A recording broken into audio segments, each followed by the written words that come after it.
Hi, Annapurna ಕಿಚನ್ಗೆ ಸ್ವಾಗತ. ಇವತ್ತು south side ಮಾಡುವಂಥ ಮಜ್ಜಿಗೆ ಹುಳಿನ ನನ್ನ ರೆಸಿಪಿಯಾಗಿ ತಗೊಂಡಿದ್ದೀನಿ. ಅದನ್ನು ಹೇಗೆ ಮಾಡೋದು ಅಂತ ನೋಡೋಣ ಬನ್ನಿ. ಇದಕ್ಕೆ ಬೂದುಗುಂಬಳಕಾಯಿ 1 ಬೌಲ್ನಷ್ಟು ಕುಕ್ಕರ್ನಲ್ಲಿ 1 ವಿಷಲ್ಗೆ ಬೇಯಿಸ್ಕೊಂಡಿದ್ದೀನಿ. 1 ಬಟ್ಲನ್ನಷ್ಟು ಕೊಬ್ಬರಿನ ತುಂಡು ಮಾಡಿ ಇಟ್ಕೊಂಡಿದ್ದೀನಿ. 4 ಮೆಣಸಿನ್ಕಾಯಿ, 2 ಚಮಚ ಪುಟಾಣಿ ಹಾಗೂ ಸ್ವಲ್ಪ ಕರಿಬೇವು, ಹಾಗೆ ಸ್ವಲ್ಪ ತುಪ್ಪ.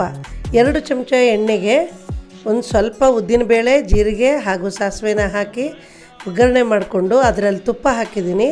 ಹಾಗೆ 2-3 ಬ್ಯಾಡಗಿ ಮೆಣಸಿನ್ಕಾಯಿ ಮತ್ತು ಕರಿಬೇವುಗಳನ್ನು ಹಾಕಿ ಒಗ್ಗರಣೆ ರೆಡಿ ಆಯಿತು.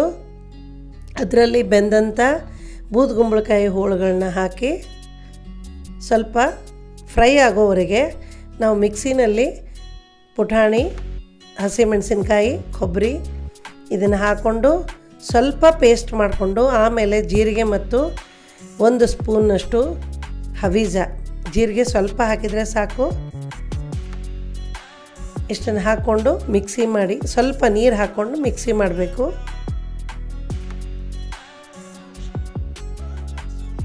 ಈಗ ಆ ಪೇಸ್ಟಿಗೆ ರುಚಿಗೆ ತಕ್ಕಷ್ಟು ಉಪ್ಪನ್ನು ಹಾಕ್ಕೊಂಡಿದ್ದೀನಿ. ಇದೆಲ್ಲ ಮಿಶ್ರಣವನ್ನು ಬೂದುಗುಂಬಳಕಾಯಿಗೆ ಸೇರಿಸೋಣ. ಹಾಗೆ ಸ್ವಲ್ಪ ಫ್ರೈ ಮಾಡಿ ಎಲ್ಲನೂ ಬಾಡಿಸಿ ಅದಕ್ಕೆ ಬೇಕಾಗುವಷ್ಟು 1-2 ಲೋಟದಷ್ಟು ಮಜ್ಜಿಗೆ ತೊಗೊಂಡಿದ್ದೀನಿ. ಆ ಮಜ್ಜಿಗೆನ ಮಿಕ್ಸಿ ಜಾರಿಗೆ ಹಾಕಿ ಎಲ್ಲನೂ ಹಾಕಿದ್ದೀನಿ. ಅದಕ್ಕೆ 2 ಲೋಟ ಮಜ್ಜಿಗೆ ಸಾಕಾಗತ್ತೆ. 4 ಮೆಂಬರ್ಸ್ಗೆ 1 ಟೈಮಿಗೆ ಆಗುವಷ್ಟು ಮಜ್ಜಿಗೆ ಹುಳಿ ರೆಡಿಯಾಗಿದೆ. ಈ ಥರ ರೆಸಿಪಿ ತುಂಬ ಈಸಿಯಾಗಿ ಮಾಡಿ ತೋರಿಸಿದ್ದೀನಿ. ಮತ್ತೊಂದು ರೆಸಿಪಿಯೊಂದಿಗೆ ಬರ್ತೀನಿ. ಅಲ್ಲಿವರೆಗೂ ನಮಸ್ಕಾರ.